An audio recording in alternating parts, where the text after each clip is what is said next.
হচ্ছে ভারতীয় নাগরিকদের, সীমান্তে যারা রয়েছেন তাদের। আর এবার অমৃতসরে যে বিপুল পরিমাণ অস্ত্রশস্ত্র বিস্ফোরক উদ্ধার হলো, সেটাও কিন্তু পাওয়া গেল একটা গ্রামের মধ্যে থেকে, সম্ভবত ড্রোন মারফত সেগুলোকে সেখানে ফেলা হয়েছে। অর্থাৎ পাকিস্তান কিন্তু পাকিস্তানেই রয়েছে। হ্যাঁ, দেখুন, পাকিস্তানের এই যে ছায়া যুদ্ধ ভারতবর্ষের সাথে, এটা তো আজকের থেকে না 30-40 বছর ধরে চলছে।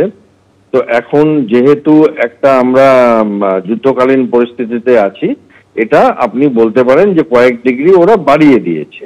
মানে ওদের তৎপরতা এই ছায়া যুদ্ধটাকে আরো অনেকটা বাড়িয়ে দিয়েছে, যে একদিকে যেমন সীমান্তে মুখোমুখি তারা হয়ে গেছে, তেমনি এটাতে তারা আমাদের পিছন দিকে বিশেষ করে বর্ডার স্টেট গুলো পাঞ্জাব, জে-এন্ড-কে, এগুলোতে অনেক বেশি বাড়িয়ে দেওয়া হয়েছে এই অস্ত্রশস্ত্র পাঠানো এবং স্লিপার সেল অ্যাক্টিভেট করা।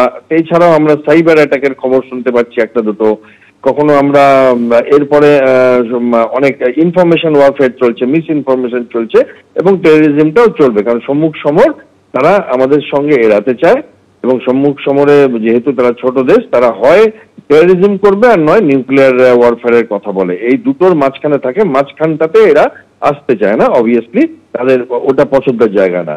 তো এইরকম আরো অনেক বেড়াতে পারে, বাট যেহেতু এখন ভারতের সমস্ত সশস্ত্র বল, সীমা সশস্ত্র বল তারা সবাই সজাগ হয়ে আছে, তো এগুলোর ধরপাকড়ও এখন অনেক বেশি হয়।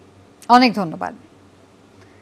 পার্থপ্রতিম ঘোষ সরাসরি রয়েছেন আমাদের সঙ্গে অমৃতসর থেকে। পার্থ, একেবারে অমৃতসর থেকে শুরু করে গুজরাট, জম্মু, শ্রীনগর, বিভিন্ন জায়গায় আমরা দেখছি রাতের অন্ধকার যেই নেমে আসছে, ড্রোন হামলা অনেক বেশি সক্রিয় হচ্ছে পাকিস্তানের তরফ থেকে। আর এবার প্রচুর পরিমাণে অস্ত্রশস্ত্র উদ্ধার হলো। অর্থাৎ ছলে বলে কৌশলে বিভিন্ন সময় যেমন তারা জঙ্গি অনুপ্রবেশ ঘটানোর চেষ্টা করছে, যাকে বারবার মোকাবিলা করছে বিএসএফ, সেভাবেই এবার বিএসএফ এবং পাঞ্জাব পুলিশের এই বড়সড় সাফল্য।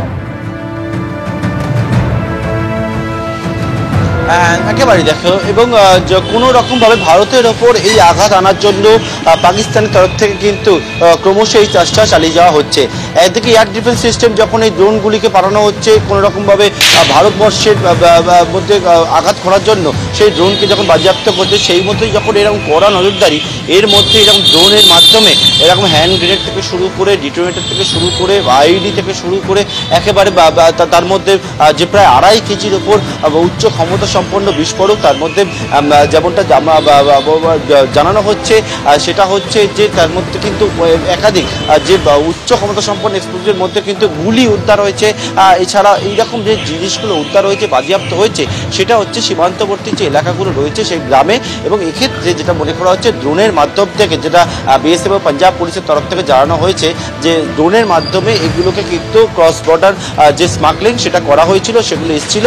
এবং বিএসএফ এবং পাঞ্জাব পুলিশ জানাচ্ছে যে টেররিস্ট অ্যাক্টিভিটি জন্য, অর্থাৎ কোনো রকম সন্ত্রাস করার জন্য কিন্তু এইরকম সেই চেষ্টা করা হয়েছিল।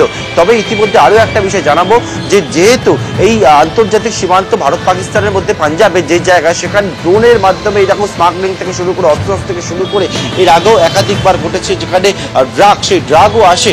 সেইটার জন্য ইতিমধ্যে যে পাঞ্জাব প্রশাসন, সরকার, তারা একটা উচ্চ পর্যায়ে বৈঠক করে গত পরশু দিনকে, এবং সেই বৈঠক থেকে যেটা সিদ্ধান্ত দেওয়া হয়েছে যে এই রকমভাবে বিভিন্ন জায়গায় একাধিক তারা ডিভাইস লাগাবে, অ্যান্টি ড্রোন ডিভাইস লাগাবে, যাতে এই অ্যান্টি ড্রোন ডিভাইস লাগানোর ফলে যে কোনো রকমভাবে ড্রোনের মাধ্যমে এই যে স্মাগলিং বা এই ধরনের নাশকতার যে চেষ্টা করা হচ্ছে, সেগুলোকে যাতে আটকানো যায়। এবং সেটা গত পরশু দিনকে যে মন্ত্রিসভা বৈঠকে বসে, সেই বৈঠকে পাঞ্জাবে সেটা ঠিক হয়েছে। অর্থাৎ বিভিন্ন সময় বিভিন্ন ক্ষেত্রে দেখা যাচ্ছে যে ভারতের ওপর আঘাত আনার জন্য যে চেষ্টা করছে পাকিস্তান, এবং সেই চেষ্টা কিন্তু গতকালকে করা হয়, যখন ড্রোনের মাধ্যমে অ্যাটাক করতে পারছে না, সেরকম ড্রোনের মাধ্যমে এরকম আর্মস অ্যামুনিশন সেগুলো পাঠানো হয়েছিল, এবং কড়া নজরদারি ছিল ভারতীয় বাহিনীর। এবং সেই নজরদারিদের থেকেই কিন্তু এই যে তাদের যে চেষ্টা, সেই চেষ্টা আবারও পাকিস্তানের চেষ্টা সেটা বিফলে গেছে, ব্যর্থ হয়েছে। কুসুমিতা।